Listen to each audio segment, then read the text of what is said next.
जय हिंद। तो साथियों, आज हम इस वीडियो में बात करेंगे वाशरमैन का काम और वाशरमैन का ट्रेड टेस्ट कैसे लिया जाता है इसके बारे में। यदि आपने इंडियन आर्मी, एयरफोर्स, नेवी या फिर अर्धसैनिक बल में ये वाशरमैन के लिए फॉर्म फिलअप किए हैं तो आपको ये पता होना चाहिए इसमें ट्रेड टेस्ट लिया जाता है। तो चलिए वीडियो को शुरू करते हैं। यहाँ पे मैं एक सजेशन देना ये चाहता हूँ कि यहाँ पे कई प्रकार के जो टेस्ट हैं वाशरमैन से संबंधित वो हम यहाँ पे मेंशन करने की कोशिश किए हैं। तो प्लीज़ वीडियो को पूरा देखना, आपको अच्छे से समझ में आएगा। और इसी प्रकार का टेस्ट और उसका काम क्या है इसकी जानकारी चाहिए और भी ट्रेड का, तो उसका लिंक डिस्क्रिप्शन में है, विजिट करके उसे भी देख सकते हैं। तो साथियों, फाइनली जब आप या जो वाशरमैन है इस ट्रेड का आप टेस्ट देने जाएंगे तो सबसे पहले आपको वहाँ पे कोई एक क्लॉथ मिल सकता है जिसे आपको धोना पड़ेगा। वहाँ पे आपको मिलेगा एक टॉप या फिर बकेट, सर्फ और पानी। इसमें आपको 1 2 3 कुछ ऐसे नॉर्मल क्लॉथ आपको दिया जा सकता है जिसे आपको सर्फ डाल के आपको धोना है। उसके बाद इस प्रकार का आपको हैंगर मिलेगा जिस हैंगर पे आपको कपड़े को सुखाने के लिए कहा जाएगा और उस पर आपको कपड़े को सुखाना है। यहाँ पे आप जो भी एक्टिविटी करेंगे वहाँ जो भी अधिकारी रहेंगे आपको ये सब चीज़ गौर करेंगे। जब आप कपड़े जो है वो हैंगर पे टांगेंगे तो आपको कुछ बातों को ध्यान रखना पड़ेगा। जैसे चिमटा है जो कपड़े को लगाते हैं, अटैच करते हैं। जब आप लगाते हैं तो इस प्रकार से आपको लगाना है और जब आप हटाते हैं तो उस चिमटा को इस प्रकार से आपको लगाना है।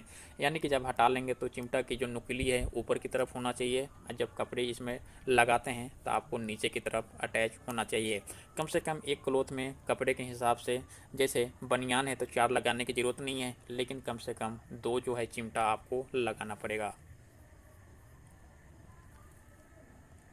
चलिए अब हम आपको कुछ और जानकारी देते हैं। इसमें जानकारी मैं ये बता दूं, वाशरमैन आपको जैसा कि पता है वाशरमैन का काम ही होता है कपड़े को सफाई करना और उसका प्रेस करना, यही उसका मेन काम होता है। तो अब मैं आपको ये बता दूं, यहाँ पे जो भी भर्ती हो जाएंगे वहाँ पे हाथ से धोने की कपड़ा बहुत कम ही मिलती है, क्योंकि आज नई टेक्नोलॉजी आ गया है तो वॉशिंग मशीन उन्हें प्रोवाइड करवाया जाता है। तो आपको वॉशिंग मशीन कैसे ऑपरेट होता है इसके बारे में भी आपको नॉलेज आपको होना चाहिए। जैसे मैं आपको जानकारी के लिए बता दूं, इसमें 2 बॉक्स होते हैं टोटल। हम यहाँ पे बात करें तो इसमें 2 बॉक्स होते हैं जिसमें एक कपड़ा धोने के लिए और कपड़े ड्राई करने के लिए। ये जो आप एंगल देख रहे हैं यहाँ पे पानी के पाइप लगा हुआ रहता है जिसमें पानी जाता है। ये जो आप स्विच देख रहे हैं ये चारों स्विच के बारे में आपको पता होना चाहिए। एक टाइमिंग का होता है, एक जब ये कपड़े धुल जाते हैं तो पानी निकासी का होता है, एक ड्राई करने का होता है इत्यादि। तो ये सभी स्विच के बारे में आपको साथियों पता होना चाहिए। चलिए नेक्स्ट क्वेश्चन देखते हैं आपसे और क्या पूछा जा सकता है और क्या करवाया जा सकता है।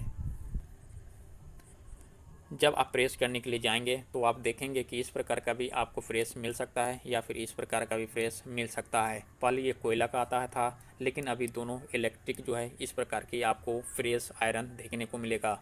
आप जब प्रेस करेंगे तो वहाँ पे आपको इस प्रकार के मेटल जो है जो स्टैंड है आपको देखने को मिलेगा। जब आप बीच में कपड़े प्रेस करते वक्त प्रेस को स्टॉप करेंगे तो आपको नीचे नहीं रखना है। ये सब चीज़ आपको गौर किया जाएगा, ध्यान रखा जाएगा और इसी में आपका माइनस मार्क्स होने की संभावना बनी हुई रहती है।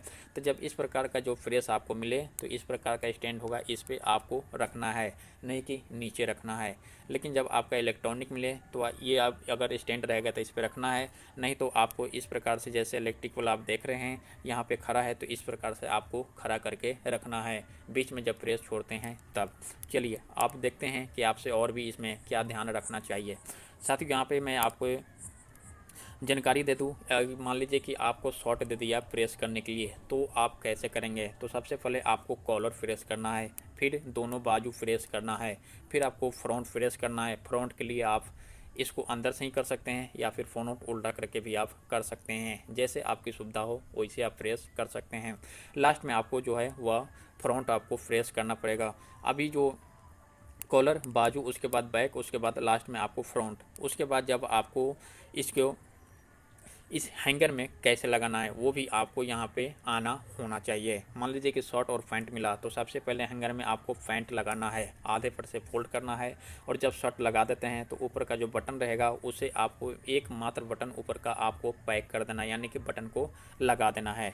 जब आप प्रेस करने जाएंगे तो उसमें कोई ज़रूरी नहीं है कि आपको सिविल ड्रेस, क्योंकि आप डिफेंस से जुड़े हैं तो कोई वर्दी भी दिया जा सकता है। इसलिए आपको फिर पता होना चाहिए कि कितना गर्म पे कौन कपड़ा जो है फ्रेश हो सकता सकता है, कपड़ा यहाँ पे ख़राब भी नहीं होना चाहिए।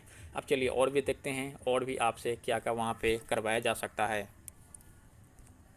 भाई देख लो, जब आप टेस्ट के लिए जाते हैं तो वहाँ पे आपको फ्रेश अच्छे से करने होना चाहिए, कपड़े जलना नहीं चाहिए, ये आपको ध्यान रखना पड़ेगा। आपको कोई भी कपड़े हैं उसे आपको अच्छे से फोल्ड करने आना चाहिए, चाहे आप धोते समय हो, सुखाते समय हो या फ्रेश करने के बाद आपको अच्छे से इसकी रख रखाव की जो प्रक्रिया है आपको करना पड़ेगा। और कौन से कपड़े पे कितनी फ्रेश की ज़रूरत है उसे आपको पता होना चाहिए। अगर मैं सच ये बताऊँ तो आपको साथियों, जो भी वाशरमैन पहले से कहीं गांव घर में वो कर रहे होते हैं उनसे आप संपर्क कर लें, क्योंकि वे कुछ आपको आइडिया दे सकते हैं, जैसे कि कपड़े कैसे फोल्ड करना है, प्रेस का कौन कौन से हिस्सा पहले प्रेस किया जाता है, क्योंकि अनेक टाइप के कपड़े की अलग अलग प्रेस की कंडीशन होती है।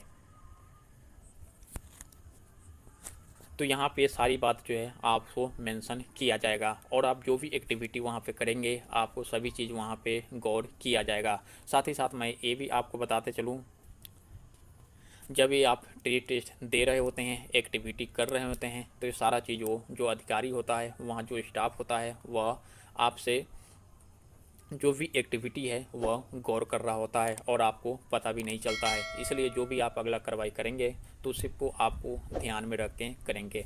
जब ये सारी बातों पे आप फोकस डालेंगे तो आप टेस्ट में निश्चित रूप से आप पास हो जाएंगे। तो साथियों, ये था वाशरमैन टेस्ट से संबंधित कुछ जानकारी। हमें उम्मीद है कि यह वीडियो आपको काफ़ी पसंद आई होगी। तो इस वीडियो के बारे में आपकी क्या राय है, चैट सेक्शन ओपन है, अपनी राय ज़रूर बताएं। थैंक यू, धन्यवाद, जय हिंद।